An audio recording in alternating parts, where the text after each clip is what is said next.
예. 들어보신 그 말이겠습니다만은 우리 인생지사를 세옹지마라고 그렇게 표현하는 말이 있습니다. 좋은 일도 조금 지나면 또 어려운 일로 바뀔 수가 있고, 또 지금 어려운 일도 나중에 조금 더 지나고 보면 좋은 일로 바뀔 수 있다. 이제 그런 뜻을 담고 있는 것입니다. 그래서 우리가 살면서 뭐 일어나는 크고 작은 그런 사연들, 사건들이 참 많은데 사사건건 모든 일들마다 너무 일희일비하는 그런 삶을 살지 않는 것이 좋다. 그런 교훈을 담고 있습니다. 지금 좀 안 좋다고 해서 너무 슬퍼해도 좋지 않고요. 조금 지나면 또 좋은 날이 오고, 지금 또 너무 좋고 잘 나간다고 해서 너무 우쭐거릴 것도 아니다. 이제 그런 그 뜻이지요. 어, 어느 어촌 마을에 배 한 척이 돌아오기로 한 날에 들어오지를 못했습니다. 그날 저녁까지 가족들이 기다리다가 배가 들어오지 않으니까 얼마나 그 가족들, 동네 사람들이 걱정을 하면서 배가 돌아오기를 기다리고 또 기다렸습니다. 혹시나 이제나 올까, 또 바닷가에 다 나와가지고 한참을 기다리고 있는데 마침 동네 사람들이 다 해안가에 나와 있는 그런 상황에 그 동네 한 집에서 큰 불이 나버렸습니다. 다행히 뭐 사람이 안에 없어서 인명 피해는 나지 않았지만 그 집을 홀라당 다 태우고 나서 이제 불이 겨우 꺼졌다라는 겁니다. 얼마나 그 이중으로 고통이 심했겠습니까? 배가 들어오지를 못했고 가족들이 돌아오지를 못했으니까 그게 걱정인데, 또 그 집은 또 큰 불이 나서 또 얼마나 큰 신음이 되겠습니까? 근데 이제 그렇게 걱정을 하고 밤이 늦도록까지 잠을 이루지 못하고 이제 있는데, 새벽 날이 밝을 무렵에 새벽 일찍 그 배가 들어온 것이에요. 들어온 것입니다. 그 나중에 한 사실인데, 이 배가 이제 그 섬으로 돌아오려고 열심히 오고 있는데 너무 큰 풍랑을 만난 거예요. 그래서 배가 이제 파선 직전에 도달을 했는데, 아무리 봐도 이제 그 뭐 어디가 해안인지 어디가 우리가 가야 될 목표 지점인지 알 수가 없는데, 마침 저 멀리 앞에 큰 불이 나가지고 불빛이 막 비치는 거죠. 그래서 그 불을 따라서 저기가 이제 육지로구나, 저기가 이제 해안에 접안을 할 수 있는 시설이겠구나 해서 그 불을 따라서 이제 막 배를 몰아가지고 돌아왔는데 무사히 그 새벽에 마을에까지 도착할 수가 있었다. 그래서 그 어부들, 그 동네 가족들 다 살 수가 있었다. 이제 그런 이야기입니다. 비록 뭐 한 집은 다 타서 너무 안타까운 상황에 도달을 했지만은 그 타는 불빛으로 인해서 그 배가 무사하게 도달할 수 있었고, 또 가족들이 다 살아서 돌아올 수 있었다. 그런 이야기입니다. 그래서 좋은 일이 있으면 또 반대편에서 누군가는 어디엔가는 또 마음 아픈 그런 일이 있을 수 있고, 또 한쪽에 힘든 일이 있으면 또 다른 한쪽에는 좋은 일이 생겨질 수 있다. 그런 의미를 담고 있는 것이요. 목표를 잃어버린 배는 무사히 해안가로 돌아오기가 참 힘듭니다. 자칫하면 바다에漂流하다가 빠질 수밖에 없고, 그러면은 큰 인명 피해를 당할 수밖에 없죠. 마찬가지로 우리의 인생도 목표를 잃어버리면 방황할 수밖에 없습니다. 그러면 이제 사고를 만나는 수밖에 없는 거지요. 그래서 우리가 한 해를 시작할 때 목표를 세웠던 것, 한 해 마지막까지 그 목표가 잘 지켜지고 있는가 다시 돌아보고 다시 붙들어 보는 그런 일이 필요한 거죠. 그리고 예수 믿기 처음 시작할 때에 그 목표가 중간중간에 변하지 아니했나. 계속해서 그 목표가 제대로 잘 가고 있나 이것을 점검하는 일도 꼭 필요합니다. 그래서 하나님께서는 우리의 신앙의 그 목표를 바로 정하고 또 중간중간에 목표를 잃어버리지 않도록 그 목표를 다시 확인하고 그 목표를 바라보면서 살아야 된다. 그렇게 말씀을 하시는 거죠. 오늘 읽었던 본문 말씀 2절에 보면 믿음의 주요 또 온전하게 하시는 이인 예수를 바라보자. 그런 말씀이 있습니다. 우리의 신앙생활에서 늘 목표가 예수님이시지요. 그죠? 예수님이시죠. 그 예수님을 바라보는 그 목표를 바라보는 온전하신 분, 또 믿음의 주님이 되신 그 예수님을 바라보는 것, 그게 참 필요한 것입니다. 자, 우리가 신앙생활을 조금 이제 좀 있다가 제가 생각을 해보기로 하고, 우리가 이 땅에서 살아갈 때 삶의 본질이 뭘까 하는 것을 한번 생각해 보자고요. 그 목표와 연결해서 생각을 해볼 수가 있을 것 같습니다. 우리 삶의 본질을 저는 이 사랑이라고 생각을 합니다. 그 사랑 이것이 있기 때문에 살아가는 것이죠. 그렇잖아요. 사랑이 있기 때문에 사랑하기 때문에 함께 사는 겁니다. 결혼을 하고 가정을 이루는 겁니다.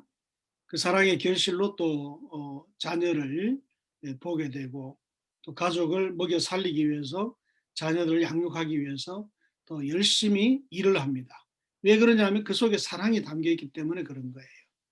자녀들 입장에서도 부모님이 그렇게 수고하고 애쓰시는 그 사랑을 제대로 깨달은 자녀는 그 사랑 때문에 빗나가지 않습니다. 공부를 해야 되는 시기에 그 사랑을 생각하면 부모님이 나를 사랑하신다는 그 사실을 생각하면 열심히 공부하는 것이고 또 그 사랑이 계속해서 살아있기 때문에 이후에 또 직장 생활을 하고 그 바람과 축복을 따라서 또 사회에 진출해서 나가는 거죠. 부모님의 그 기대와 시선에 빗나가지 않으려고 열심히 생활을 하는 그런 자녀가 될 것입니다.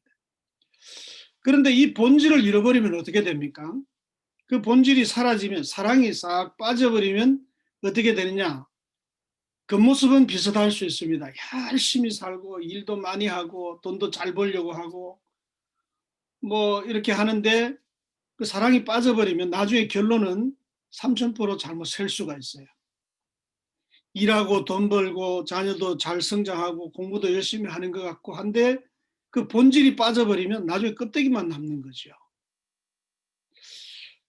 그 사랑 때문에 가족이 되었고 사랑 때문에 열심히 일해서 같이 먹고 살고 더 나은 내일을 희망하면서 열심히 그렇게 사는데 사랑이 빠져버리면 그게 본질이 되는 거예요. 일하는 게 본질이 되고 돈 버는 게 본질이 되고 앞으로 출세해서 잘 나가는 사람 되는 게 그게 본질이 돼버려요. 사랑이 빠져버리고 그게 본질이 되면 열심히 살고 돈도 잘 벌고 했지만 결국 나중에는 혼자 남는 거죠. 빈 껍데기 인생이 되기가 쉽다라는 것입니다. 그런 일이 생겨서는 안 되지 않겠어요?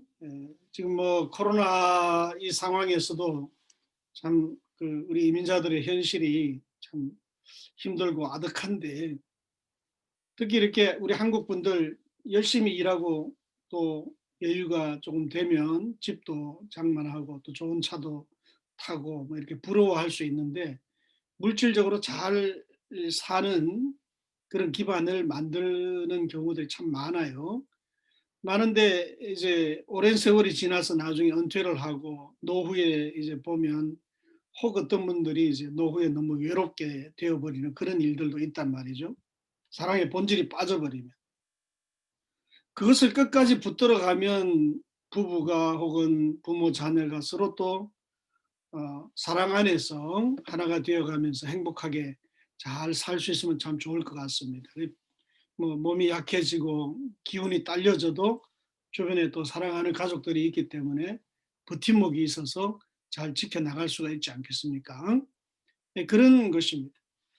지금 시대는 옛날 시대하고 좀 달리 옛날에 우리 한국이 뭐 한 50년 전 이럴 때 좀 가난하게 살 때는 그 본질은 좀 나중에 생각을 하고 우선 먹고 살아야 되니까 그렇게 사는 것이 맞다고 생각할 수도 있습니다. 어떤 사람은. 그러나 지금은 그렇지 않습니다. 지금은 그보다 훨씬 더 가족이라는 그 공동체 또 사랑이라고 하는 그 본질적인 가치 이것이 더 크다는 것입니다. 이것이 더 큰 거예요. 물론 둘 다 붙들 수 있으면 다 좋겠지만 그렇지 않다고 하면 가족이 서로 다정하게 살고 서로 의지하고 즐겁게 사는 것 그것이 더 큰 핵심적인 가치다. 이런 측면에서 제가 말씀을 드리는 거고요. 비본질적인 것 때문에 본질적인 것을 놓쳐버리면 안 되겠다라는 거죠. 그 정작 처음에 정해놓았던 그 목표를 상실해버리고 중간에 다른 것에 그냥 관심과 시간을 또 열정을 다 빼앗겨서 거기에 그냥 머물러 버린다라고 하면 자칫하면 본질을 놓칠 수가 있다는 거죠. 우리의 신앙도 그렇다고 생각을 합니다. 하나님과의 나와의 관계도 그렇습니다. 우리의 믿음도 그렇고요. 하나님을 경외하는 것도 그 본질은 다 무엇이냐 하면 하나님이 나를 사랑해 주셨고 또 그 사랑받은 은혜로 하나님의 자녀가 되었고 그래서 나도 하나님을 사랑하고 사랑하기 때문에 하나님을 경외하고 하나님 말씀에 순종한다. 사랑하니까 하나님 의지하고 하나님 경외하고 하나님과 함께 동행하면서 살아간다. 그 모든 밑바탕의 본질은 하나님에 대한 사랑입니다. 그렇잖아요. 우리 가족의 사랑과 마찬가지로 하나님과 나와의 관계도 그렇게 사랑이에요. 모든 것의 본질이 그 사랑에 있다라는 것입니다. 물론 하나님을 사랑하는 것을 본질을 제쳐놓고 하나님을 잘 믿는 그런 형태를 갖출 수는 있겠죠. 열심히 기도하고 막 열심히 말씀 읽고 사랑을 빼버리고도 그렇게 할 수도 있을 겁니다. 그것은 그냥 흉내내는 것에 불과한 것이죠. 그 사랑이 빠져버리고 그냥 하나님 뭔가를 주시는 것에 목표를 두고 하나님 마음을 기쁘시게 해드려야 되니까 막 뭐 기도하고 뭐 열심히 뭐 봉사하고 사랑 빠지고 그렇게 할 수도 있겠지만 그것은 나중에 껍데기만 남는 거죠. 그래서 엄밀하게 말씀을 드리면은 우리가 뭘 열심히 뭘 한다, 뭐 열심히 뭘 섬긴다 이것보다 더 중요한 것이 본질적인 하나님의 사랑을 깊이 깨닫고 하나님을 깊이 사랑하는 것. 그 하나님 사랑하는 마음을 점점 더 가꾸어가고 키워가고 이 일에 우리가 노력을 다하는 것이 더 중요하다 그런 말씀입니다. 그게 우리의 신앙의 목표니까. 내 신앙의 목표가 막 열정적으로 기도하는 건 아니잖아요. 내 신앙의 목표가 막 많은 사람들 우러러보도록 큰 일로 막 봉사하고 뭐 섬기고 이게 목표는 아니잖아요. 더 큰 본질적인 목표는 하나님을 깊이 사랑하는 것입니다. 하나님 깊이. 그 사랑의 본질이 빠져버리고 교회 열심히 나오고 예배드리고 뭐 다 해도 나중에 무슨 일을 만나면 거기에 본질에서 흔들려 버리고 있고 본질이 충만하게 채워져 있지 않으면 무슨 일이 생기면 중심을 못 잡는 거예요. 우왕좌왕하는 내가 그렇게 기도했는데 왜 이런 일이 생기지? 내가 그렇게 열심히 뭘 했는데 왜 이런 일이 생기지? 그렇게 돼버리는 거죠. 목표가 잘못 정해져 있으면. 그래서 우리 신앙의 목표는 누가 뭐라고 해도 하나님을 사랑하는 것이고 또 우리 주님께서 말씀하신 대로 이와 마찬가지로 내 이웃을 내 몸과 같이 사랑하라. 하나로 말하면 사랑이라고 그렇게 결론을 내릴 수밖에 없는 것 아닙니까? 하나님께서 나 같은 죄인을 위해서 독생자를 보내주시고 그 하나님 되신 독생자께서 십자가 위에서 생명을 다 내어주시기까지 나를 사랑해 주시고 나를 위해 생명 내어주심으로 나를 살려주시고 자녀로 삼아주시고 천국의 기업을 허락해 주셨으니 그 사랑을 내가 깨닫고 그 사랑을 받은 자로서 내가 주님을 사랑합니다. 내가 하나님을 사랑합니다. 그런 말씀이죠. 주님과의 그 사랑 안에서 깊이 견고하게 서서 그 주님과의 사랑을 점점 더 키워가고 그 주님의 사랑을 때마다 누리고 그 사랑 안에서 기뻐하고 또 그 사랑을 나누고 이런 것이 이제 우리 신앙생활의 본질이고 신앙생활의 목표인 것입니다. 그래서 오늘 본문에서도 그 목표에 대해서 믿음의 주요 온전케 하시는 이인 예수 그리스도 주님을 바라보자. 우리의 목표는 그리스도다. 그렇게 분명히 말씀을 하고 있는 겁니다. 우리가 구약에서 신앙생활의 어떤 그 모습을 하나님과의 동행, 노아 같은 경우 하나님과 동행하였다 그렇게 되어 있잖아요. 그래서 이 부분을 영어로 설명하면 with God이라고 했습니다. 하나님과 함께하는 생활, with God. 근데 신약에 오면 좀 더 이제 강력한 표현으로 뭐라고 하느냐면 in Christ라고 그랬어요. in Christ. 주님 안에서. 하나님과 함께라고 하는 동행이라고 하는 부분에서 더 이제 신약에 와서 주님 안에, 내가 주님 안에, 주님이 내 안에 in Christ 그렇게 살아가는 삶을 표현하고 있는 것입니다. 신약에서 약 한 160번 정도 이 말씀을 사용을 했는데 우리의 신앙생활이 물론 하나님과 동행하는 생활을 나는 원합니다. 그렇게 하려고 합니다. 좋은 목표이지요. 그러나 신약적인 표현으로 한다면 내가 주님 안에서 살고 있습니다. 그 주님이 내 안에 살아 계십니다. 그러면 그 신앙생활 다 된 거예요. 그보다 더한 신앙생활을 우리가 표현할 수가 없어요. 내가 주님 안에서 살아가고 주님이 내 안에 좌정하셔서 내 삶을 지도하시고 컨트롤 해주시고 다스려 주시는 그런 삶이다. 그럼 그 신앙생활은 성공한 겁니다. 그 신앙생활이 가장 은혜롭고 가장 축복된 그런 신앙생활을 하고 있다라고 말할 수 있는 거죠. In Christ. 그러면 우리가 그리스도 안에서 살고 있다라고 하는 이 말씀을 구체적으로 어떻게 그럼 어떤 삶을 사는 것이라고 말할 수 있겠는가? 제가 한 몇 가지를 설명을 드리려고 합니다. 내가 주님 안에서 살고 있다는 것 어떻게 표현이 되죠? 첫째는 그리스도 안에 있다는 것은 곧 교회 안에 있다는 것입니다. 왜냐하면 교회는 그리스도의 몸이라고 하셨거든요. 그리고 그리스도는 교회의 머리가 되신다고 말씀했습니다. 우리 성도들은 교회의 지체들이라고 성경은 분명히 말씀을 하고 있어요. 그런 면에서 내가 그리스도 안에 있다, in Christ라고 하는 의미는 곧 내가 교회 안에 있는 것이다. 교회를 떠나고 교회와 단절하고 교회를 벗어나 버리면 곧 주님을 벗어나는 그런 어떤 모양으로 우리가 설명할 수밖에 없는 것입니다. 그래서 우리는 수시로 주님의 몸으로 세워주신 우리 교회 안에 있는지 교회 밖에 튕겨져 나가 있는지 그걸 수시로 내가 점검해 봐야 돼요. 내가 교회와 긴밀히 연결되어 있고 교회 안에 단단히 서 있다고 하면 그것이 그리스도 안에서 살아가는 것이다. 이렇게 말씀을 드릴 수가 있습니다. 예전에 몸은 하나인데 머리가 두 개 달려있는 아이가 태어났어요. 네, 쌍둥이죠. 쌍둥이인데 뭔가 태어나는 과정에서 형성되는 과정에서 조금 정상적이지 못하게 형성이 돼서 몸은 하나인데 머리가 두 개 달린 거예요. 그러면 이게 이제 의문이 생깁니다. 이 아이가 둘이냐 하나냐 이거죠. 둘이냐. 머리가 둘이니까 둘이다. 아니다. 몸이 하나니까 하나다. 뭐 이렇게 이제 그 의견이 갈려질 수가 있습니다. 그래서 최종적으로 고민 끝에 그것을 어떻게 확인해 볼 것인가 논란 끝에 한쪽이 아프면 다른 한쪽도 같이 아파하고 그것을 한쪽이 느끼는데 다른 한쪽이 못 느낀다라고 하면 별개죠. 같이 느낀다 그러면 하나다 이거죠. 그래서 예를 들어 이제 주사기 끝을 가지고 살짝 피부를 건드려 볼 때 다른 한쪽에서도 그것을 고통을 느껴서 하들짝 반응을 하게 되면 하나다는 거죠. 하나.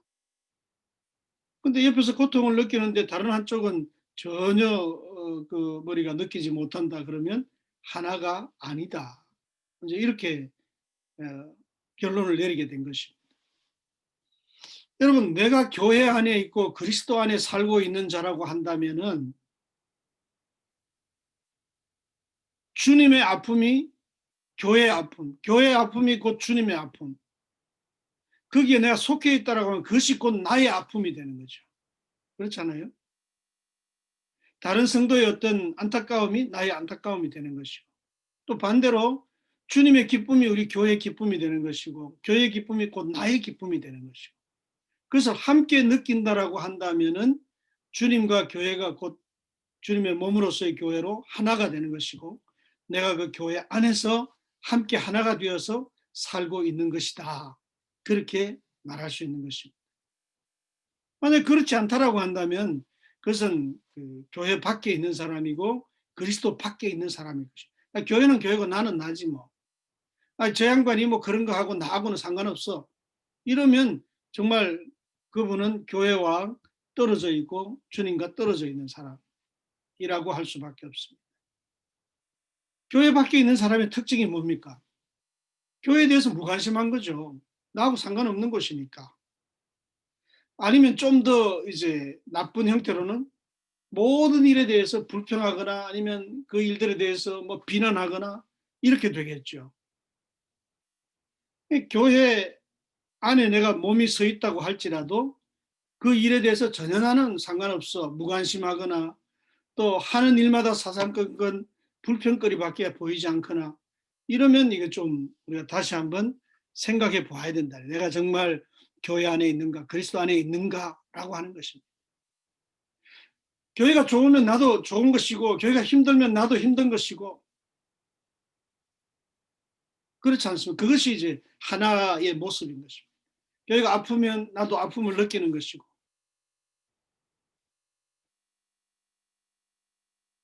교회 안에서 교회와 함께 하고 있느냐, 교회 밖에서 교회와 따로 놀고 있느냐, 이 굉장히 중요한 문제인 것이죠. 그게 바로 그리스도와의 관계로 연결이 될 수가 있으니까. 우리 가정도 마찬가지 아닙니까? 뭐 남편이 아프면 같이 아프고, 아내가 아프면 같이 아픔을 느끼고, 부모가 아프면 자녀도 느끼고, 자녀가 아프면 부모가 그 아픔을 같이 느끼고, 그게 한 가족인 겁니다. 그렇잖아요. 가족이 아프다는데 뭐 너는 아픈 거고 나는 몰라. 난 전혀 아프지 않아. 그러면 이게 관계에 문제가 있는 거죠. 그리스도 안에 있는 자는 교회 안에 있는 자입니다. 그러면 교회의 아픔과 기쁨을 함께 느끼는 것입니다. 그런 면에서 내가 정말 그리스도 안에 있는지 우리 자신들을 다시 한번 점검해 보아야 할 필요가 있는 것이죠. 한국의 어느 교회에 그 권사님 한 분이 요즘 같이 뭐 얼마나 힘들고 어렵습니까? 또 지금 한국도 이제 확진자가 많이 나오니까 또 법으로 이제 제한을 해서 뭐 20%만 이제 들어갈 수 있다. 아마 최근에 또 그렇게 조정을 한 것 같습니다. 그럼 그 20% 밖에 있는 사람들은 교회 안 가도 그만이잖아요. 그 20% 안에 들어있는 사람은 가서 예배 드리고, 그 나머지 뭐 다른 분들이 그냥 집에서 그냥 화면을 보든지 아니면 뭐 저녁에 잠깐 내서 그냥 설교만 듣든지 뭐 다른 교회 어디 들어가서 설교 듣든지 뭐 이렇게 편하게 생각할 수도 있습니다. 근데 이 권사님은 그런 일이 있어도 또 개인적으로 좀 뭐 아프고 힘들고 그런 일이 있어도 아주 교회 잘 지키는 거예요. 지키는 거예요. 그래서 야, 저분은 참 어떻게 저렇게 하실 수가 있는가 그랬는데 권사님이 이제 한번 고백을 그렇게 하는 겁니다. 그 시간에 내가 늘 있던 그 자리에 내가 없으면, 내가 예배 드리던 바로 그 자리에 내가 이번 예배 시간에 그 자리에 없으면, 그 자리에 내가 지키고 앉아서 기도하고 교회를 위해서 기도하고 섬기는 그 자리에 내가 없으면 우리 교회가 얼마나 더 약해 보이겠느냐 이거죠. 그 빈자리를 보는 목사님 마음이 얼마나 힘들고 장로님들이 얼마나 또 무슨 일이 있는가 걱정을 하고, 그런 생각을 하면 내가 좀 아파도 누워 있을 수가 없습니다. 예. 정말 불가피한 그런 상황이라고 할 수도 있는데 뭐 핑계 대고 그냥 빠진다는 게 제가 허락이 되지 않는다. 무슨 일이 있어도 내 자리 내가 지킵니다.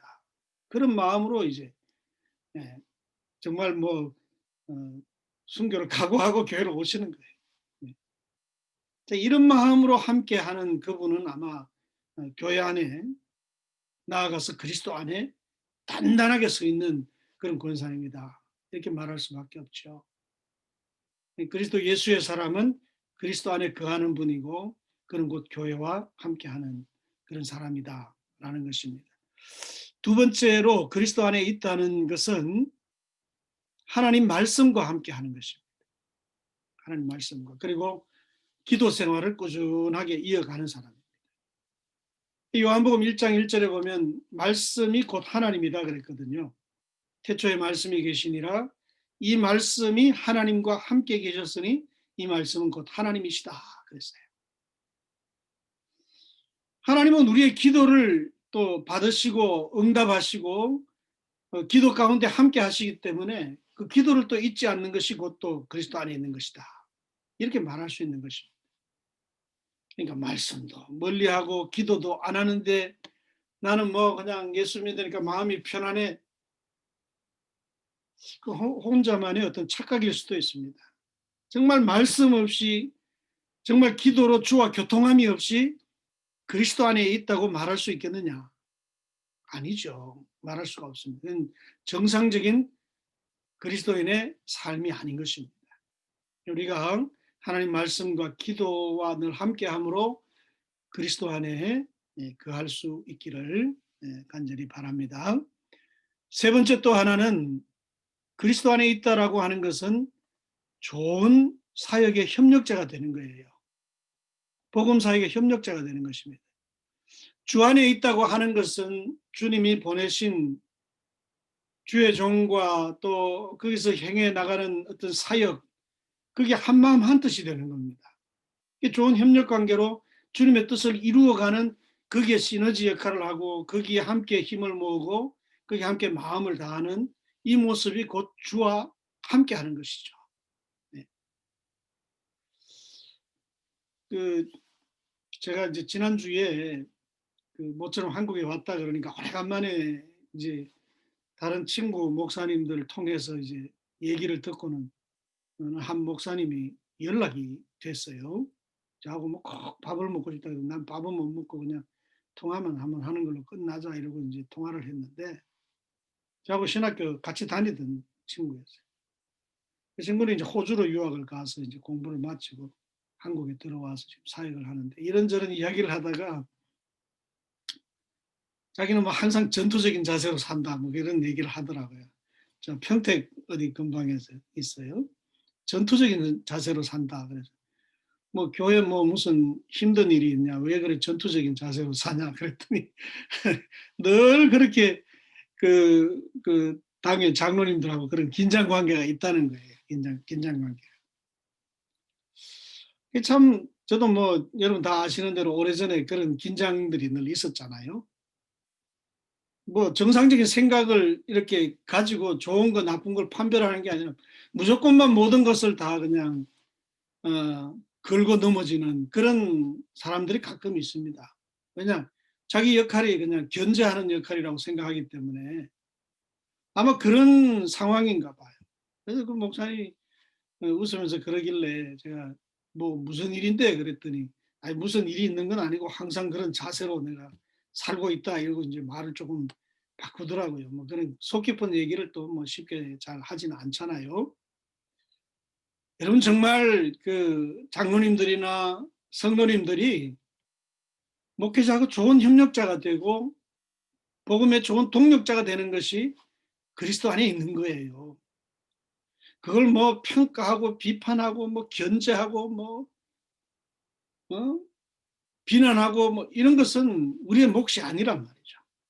평가하는 것은 주님이 하실 것이고 비난은 그 사람이 안 해도 마귀 사탄이 항상 비난하는 자세로 늘 교회를 공격하고 넘어뜨리려고 하는 존재가 있는데 왜 자기가 나서서 할 필요가 뭐가 있습니까? 우리가 할 일은 뭐냐? 주님 안에 거하는 거예요. 그 한 방법으로 복음을 위해서 좋은 협력자가 되고 마음을 다하고 뜻을 함께해서 복음에 좋은 그런 기여하는 그런 삶을 살다가 주님 앞에 가면 야, 너 참 잘했다. 착하고 충성된 종이다. 수고했다. 어서 오너라. 그 말 듣는 게 우리의 최종 목표 아닙니까? 갔는데 뭐 너 뭐 하다 왔느냐. 예, 주님. 저는 뭐 목사가 제대로 하나 안 하나 늘 감시하고 뭐 짱딴지 걸고 늘 비난하고 그러다 왔습니다. 그러면 뭐 주님이 뭐 칭찬하시겠어요? 어떻게 하시겠어요? 아니죠. 주님 안에 거한다라고 하는 것은 그런 의미가 아니라는 것이에요.